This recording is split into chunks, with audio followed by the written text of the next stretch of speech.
This video is all about Nekhbet, the vulture goddess of ancient Egypt. She is a very powerful protector. She protected the pharaohs and the royals, all that was sovereign. She's an ancient grandmother type. She's an elder. She's a keeper of the mysteries.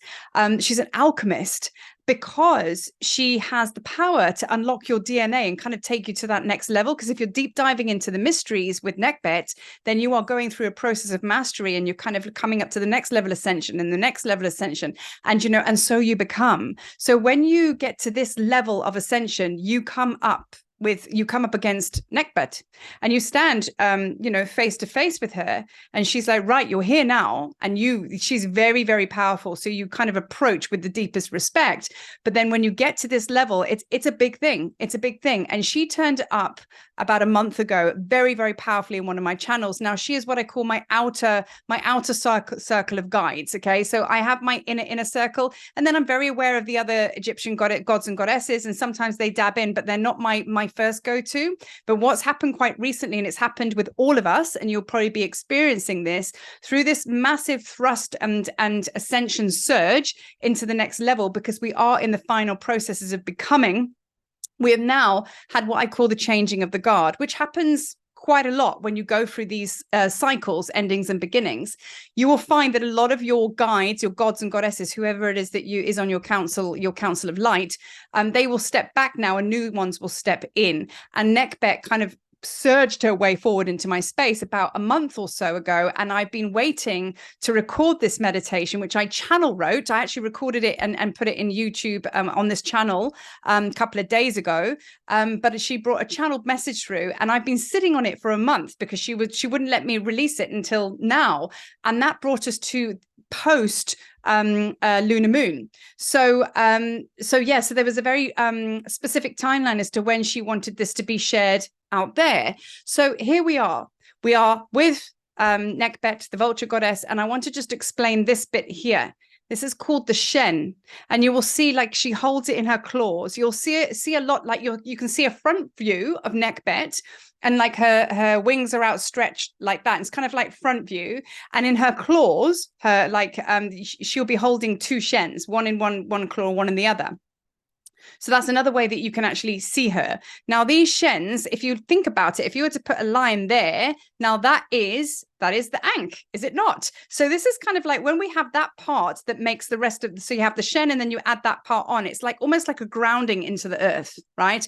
But what this is like the infinite universe, the womb, if you like, and this is protection, a very, very powerful circle of protection. And that the pharaohs used to wear it around their neck. So it would actually be like a circle, like so, or they would wear them in a cartouche, or they would have the cartouches also on the side of their burial tombs as well. Now, this is a cartouche with my name on it. So you can see, if you look at this and you look at this is a stretched Shen there, and this protects my name. It protects, which is very important in Egypt. The name is always very, very important to protect. But that is a Shen, so you can see there. So it's actually a powerful charm of protection. So you see this often with Nekhbet, but this is what this goddess is all about. Her wings outstretch, and when you're underneath her wings, you're just encompassed by her. Now, when you go to Egypt, there are so many temples, obviously, but when you look up into the doorways or the archways or wherever you're standing in any temple, you will always find her on the ceilings of the temples, because she oversees you. She's a powerful protector goddess, so her wings are always outstretched up there. Temple Kamombo, which is the actual video footage that you see on the meditation that accompanies this video, if you haven't watched it or listened to it, maybe press pause and go and listen to that first. It's only 5 minutes long, and then come back here, whatever you dig. But in the video, that's actually Temple Kamombo, and that is two temples in one for Sobek and Horus. But the actual preservation of the hieroglyphs there are beautiful, and you can see Nekhbet very, very clearly as you walk through the doorways of that temple. Now, on that video, if you look very closely, you'll see her in and around that temple video that's on that meditation. So, fun facts. So now I wanted to read the channel that she brought through, okay? And I want to kind of deep dive into it. But first of all, I want you to receive the words. And I'm going to read out to you exactly what is in that meditation. You can go on after this video and use that meditation and channel, use it often, because it's very empowering for us to step into our power now and to step into the fullness of who we really are. We can't mess around anymore. We are masters, we are teachers. There's no more fear, no more room for fear and doubt, which is what she speaks about in here. And it really is a case of like, right, tighten your bootstraps, pull your shoulders back, straighten your crown. Okay, remember who you are. It's that kind of energy. And Wadjet, her sister, is very much the same. So Nekhbet is the protector of Upper Egypt, and Wadjet is the protector of Lower Egypt. Now, Wadjet, as we know, sits on the third eye of the pharaohs and Sekhmet and all of the gods and goddesses, because she protects the psychic protection. And so these are they're the sisters. They call them the sisters, the two ladies, Nekhbet and Wadjet. So I'm sure we'll be doing a video on Wadjet one day soon. But right now we're going to speak with, we're going to allow Nekhbet's words of wisdom to wash over us once more. So I just ask you to just take a beat, take a breath, and just receive her words and just feel and go with what comes up for you. Okay. So taking a nice big deep breath in, and as you exhale, sit back in your chair and just close your eyes and open your heart to receive. Steady yourselves, dear ones. Hold your center and hold your light. The shift is upon you, and this can be felt in a multitude of ways. This powerful shift arrived on the sacred waves of the new moon eclipse. Willfully and with sacred intention, they gathered momentum as the lunar eclipse positioned itself to deliver the final thrust. The waves will continue to crash upon the shore, and the intensity will heighten with each wave. Each cycle of retraction will feel uncomfortable in your being until the release of another sacred wave rolls out, and this will bring much relief and expansion. Align your energy with this rhythm. The natural ebb and flow, well, it can be intense and not always saturated in stillness. It is for you to find the stillness in the tsunami. Then and only then will you be aligned. However, I do not come to you on this day to speak to you on these matters. I am Nekhbet, the vulture goddess, the wisdom keeper, protector, elder, and ancient alchemist of Egypt. You may know me as the sacred sister of Wadjet. We are the sisters that protects the pharaoh. We protect their sovereignty.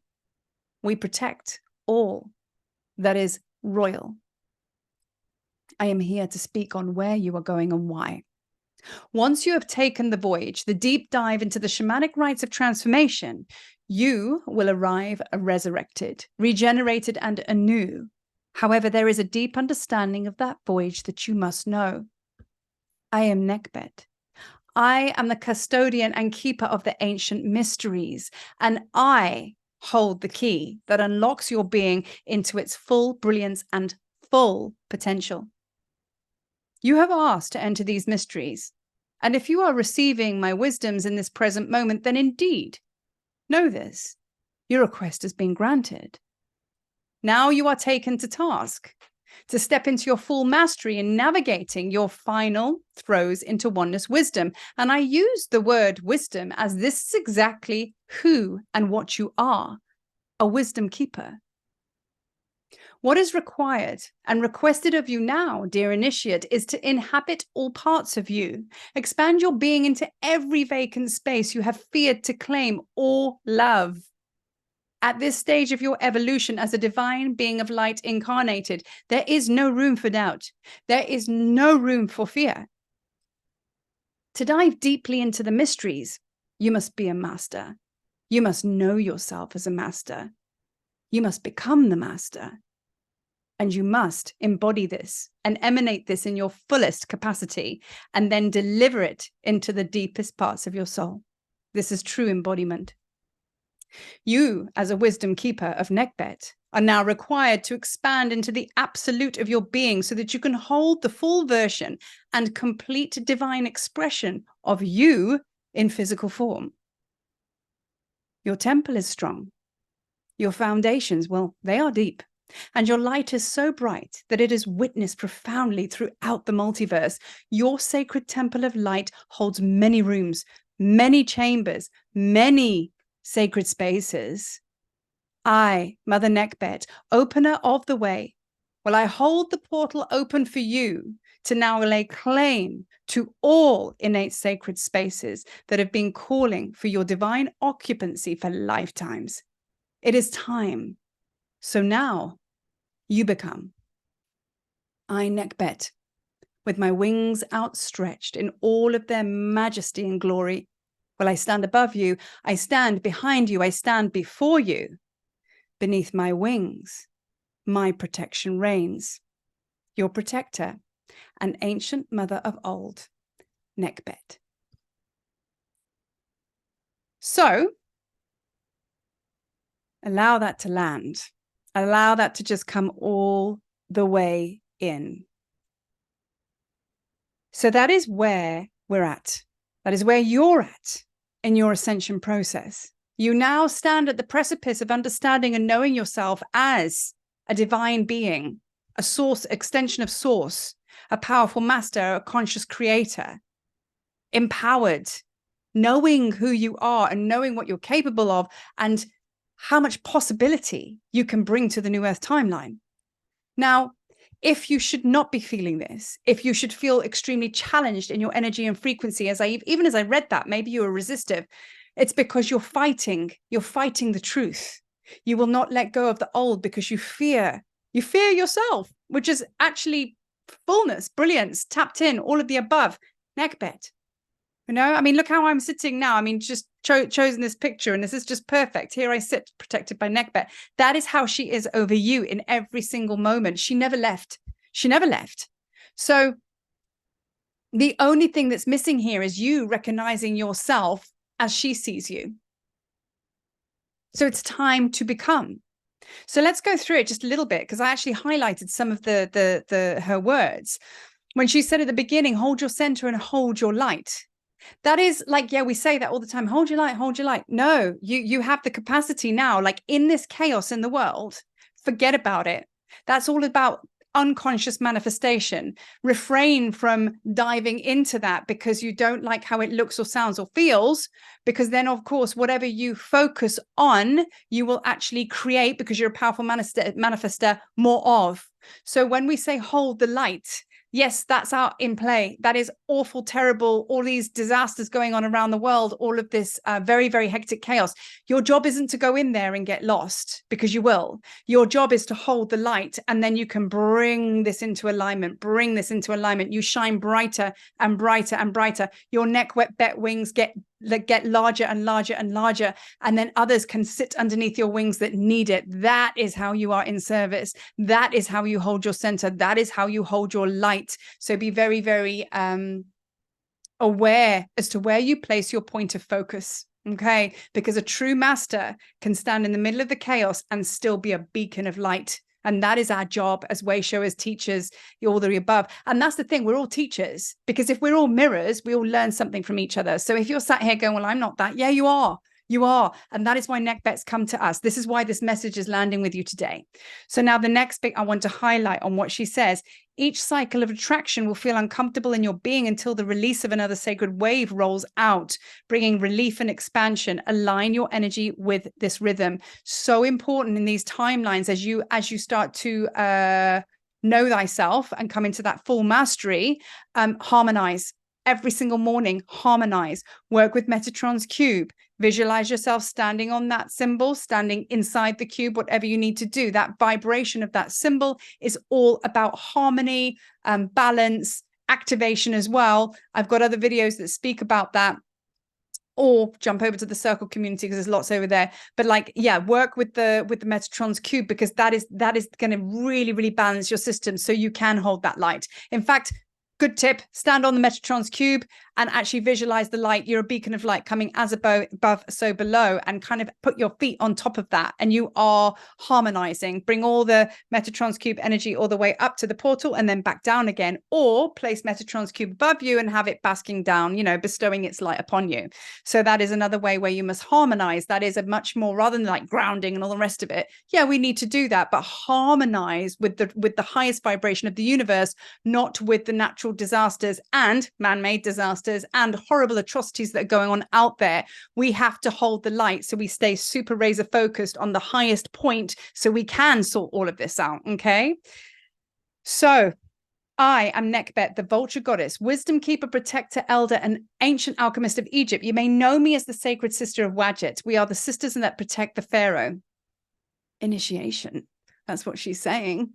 You're like, oh, you want to be a wisdom keeper, do you? Oh, you're going to step into the light. Okay, well, you are worthy. You've asked and now you're here. Now you're stepping up.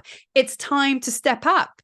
It's time. If there was any fragments anywhere hanging out like there, whatever, we've got to bring it in now. That is like we're in the most deepest dark dive right now. A lot of you might still be in the lunar eclipse energies, which is, I know I am. I'm really, really unpacking some deep stuff now. I haven't been released yet. And it's okay, because I know that I've come here for a big plan. And if you're like me and you're still in it a little bit, it's all right. November brings a lot more lighter energy as we move into Sagittarius. But like right now, it's like we're still in the depths of it. So if you're in the depths of it, it's because you're in the underworld, okay? And you're really going into the dark mysteries. Now, when she speaks of, I'll get to that in a minute, actually. So this is initiation. Jumping edge, you see. This is initiation. So she is here. She holds the key to your DNA to unlock everything, to basically bring all of your potential, all of your superpowers, all of your gifts and abilities. You are worthy of it. That is why you're having a conversation with her. You've done all of this. You've gone through the halls of Amenti. You've done all of this kind of like layer work and you know, dark nights of the soul. And we get to the lunar eclipse and there's this big power surge forward while we go and like step into the final throes of our ascension process to land in the new earth and all that kind of stuff.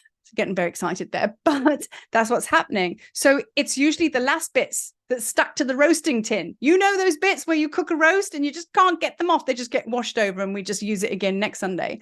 But it's like those last bits got to be scrubbed off. Those are the ones that are holding on like limpets. So they are a little bit sludgy and a little bit resistive, but that's okay. We love it into alignment because we know why they're there, because we're at the depths and the last push. So that is very, very important, which is why we are in initiation, which is why we are working with Nekhbet, because she's at that level, as are you. Right? Okay, so now she says, I am the custodian and keeper of the ancient mysteries, and I hold the key that unlocks your full being into its full brilliance and potential. So that is exactly what it is. It's an activation. Okay, so when she talks about diving into the mysteries, because let's just keep it real. We read all of this old speak stuff about diving into the mysteries or the dark mysteries of Egypt. Like, what does it mean on a Monday to Friday? Do you know what I mean? Between the hours of 9 and 5, like, what does that mean? You know, so basically the dark mysteries in everyday life is stuff you've never done before. You know what I mean? Well, you have, because you've done it in other lives when you were amazing and awesome. But the journey back to that self again, now you're in this life, brand new things are going to start turning up now, especially if you're a conscious creator. You know what I mean? You're already out there doing your thing. If you're not a conscious creator and you want to be, you're going to get kickstarted now. Okay, so basically it's the stuff that's brand new, never done it before. Like, for example, me, I'm going to go to America next year and go to some exhibitions and put my work out there. Never done that before because I love it here, kind of, but I want to be out there with you guys. I want to touch and feel you and hug you and be with the people. Brand new to me, very scary. Yes, going to do it anyway. Do you know what I mean? I'm going to do more tours. I'm going to do this, all this stuff that I have perceived that I've not done in this lifetime before. So it's brand new stuff. These are the mysteries, okay? Deep dive into the mysteries is facing your fear and saying, yeah, I'm going to do that. I'm going to do it. Do you know what I mean? So it's all good. So don't get deep, dark mysteries twisted with like, oh, I'm going to go down a dodgy back alley and have my wallet robbed from me or something. I don't know. Do you know what I mean? That's not what it means. It's basically the deep, dark parts of self that you feared to go. But actually, in truth, the perception of those deep, dark parts are the ones that hold all the light. And we're just like, oh, don't want to go there. So the very place you feared to go is the very place that has all the fun, all the joy, all the creations. You just got to tap it. So that's the deep, dark mysteries. Okay. Then, to dive deeply into the mysteries, you must be a master. So I spoke about all of that. You must embody and emanate this in your full capacity and deliver this into the very depths of your soul. I've actually written here, time to put your money where your mouth is. Yeah. Like we can all be Egyptian gods and goddesses like in our living room or whatever. But like, if you've got a mission and you've got something you need to do, it's time to action it now. Remember, intention plus action equals creation. You know, it's now time to step out. There's nothing to fear. You will be met by the universe because this is what you signed up for. But one foot has to be put in front of the other. You know, we do it from a still space. Absolutely. We don't force or push ourselves because then that's trauma. But it's now time to make a commitment somewhere. It's now time to step out from your norm and get out of your comfort zone and step to the next level, because that is what is being called for you right now. Why? Because the coast is clear. Everything is safe. You know what I mean? Your temple is strong and your foundations are deep and your light is so bright that it's witnessed profoundly through the multiverse. Remembering who you are. Like I say, straighten your crown, sort your shoulders out, stand tall. Sekhmet, righteous rage, not destructive rage, righteous rage. I am the truth. I am bright. I am love. I am doing this. I ain't scared of no one or no thing. Okay. Because I am love. And go out there and meet your other peeps who are also saying that. I'm also out there straightening my crown and putting my shoulders back. I'm right out there on the mountaintop. Come see me. So to finish up, I, Mother Nekhbet, opener of the way, holds the portal open to you to now lay claim to all innate spaces that have been calling for your divine occupancy for lifetimes. It is now time for you to expand. Great analogy. You've moved into a beautiful mansion that you own, by the way, that you manifested, and you are living in the guest bedroom, and you haven't moved into all of those beautiful rooms. Like, what's the point? You haven't even been out in the massive garden that you got, or had a swim in the swimming pool. You haven't even had a party. Do you know what I mean? What's the point? You know, so now we have to consciously sit and go, where do we need to expand into? Where is there more of us? Like these winds of Nekhbet, we are protected by her. We are protected by her. There is nothing to fear. So in light of all of that, and in light of Nekhbet, that was her channel. That was her message, you know, your protector and ancient mother of old, Nekhbet. You know, so we are definitely moving, and you know, and this is what the message that she brings of just like, right, okay, you step up now, you are a master, and the only thing that like you need to be right now is in truth. That's your truth. That's your truth. So I'm going to let all that settle, and because that was quite a mini masterclass for you. And then, as I always say, if this has kind of got your juices flowing and you started to bang your shamanic drum, come and do that with me in Egypt 2024 May, Tablets of Light tour, because I'm putting it out there for all of my masters, all of my Nekhbets, all of my Sekhmets. Well, that's a nice ring to it, isn't it? Come and meet me out there in May, because we start to work with the Heka codes out there in Egypt, which is all about manifestation, working with the creator gods, working with the medicines of the temples. So you can activate your full being, your potential, meaning, what have you come here to do? What career are you supposed to be in? What are you supposed to be doing for fun? Know thyself. Do you know what your superpowers are? Do you want to now activate everything so you can live a prosperous, successful life? Success, by the way, means joy. So all of these things, we work very practically and very, very powerfully in the spiritual realms as well. It's a modern mystery school. And you're going to meet so many people like you, because it's also a meeting place. So Tablets of Light tour, May 2024. It's a brand new year next year. It's a 8 year, as I keep saying. It's an abundance year. And yeah, and we've already got a beautiful group of people. Come meet us, come hang with us, because you will make connections that will last you for lifetimes, because you agreed to meet out there. So I'm just going to leave that there, and yeah, just let it all fall away. And I'm going to send you so much love, and thank you for receiving Nekhbet, because she's a force and she's a power, but she can only come to those that know that in themselves as well. So thank you for watching. Peace.